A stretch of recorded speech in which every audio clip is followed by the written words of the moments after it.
Millennials think they understand Gen Z. They were young once too, right? Wrong. The gap between millennials and Gen Z is actually bigger than the gap between millennials and their parents.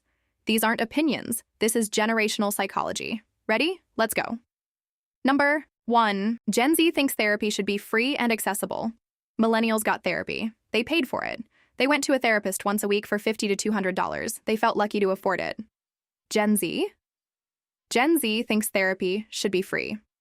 Accessible. No shame. Available to everyone. This makes millennials confused. They say, therapy costs money? That's just how it is. But here's what millennials don't understand.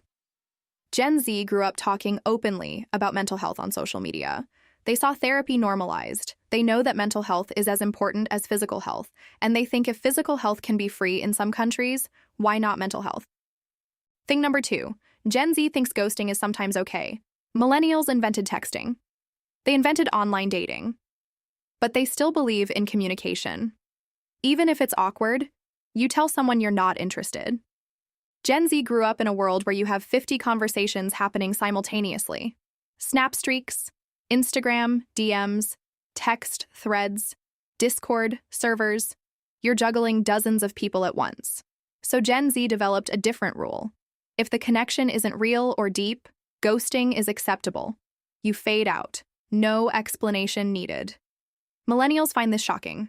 They say, just send a text, it takes 5 seconds. But Gen Z says, why should I owe someone an explanation if we barely know each other? We matched on an app. That's not a real connection. It's not that Gen Z is rude. It's that Gen Z operates in a world with infinite connections and infinite friction. They're filtering based on what's real versus what's just digital noise. Thing number 3, Gen Z thinks influencers are more credible than experts. Millennials trust doctors, lawyers, teachers. Credentials matter. Gen Z trusts the girl on TikTok who has 5 million followers and posts about her life every day. Millennials are baffled. They ask, but she's not an expert. She doesn't have credentials.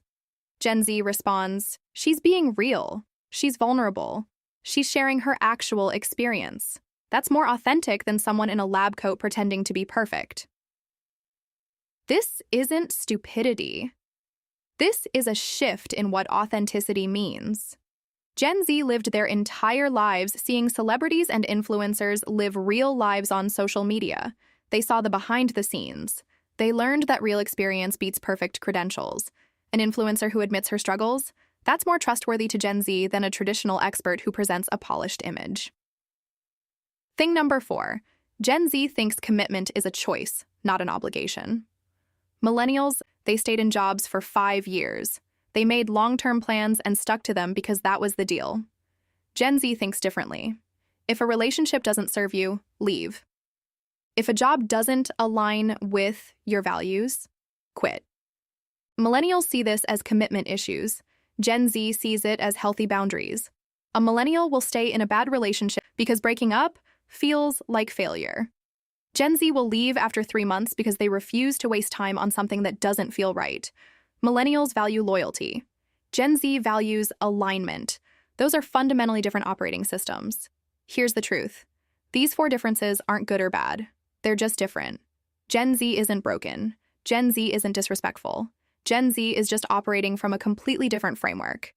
You can't judge Gen Z through a millennial lens any more than you can judge millennials through a boomer lens.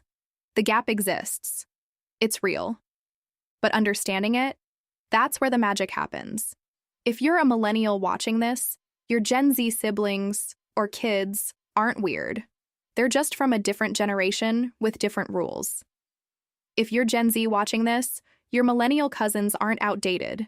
They're just from a time when things worked differently. Understanding the why behind the differences, that's how we actually connect across generations. Drop a comment.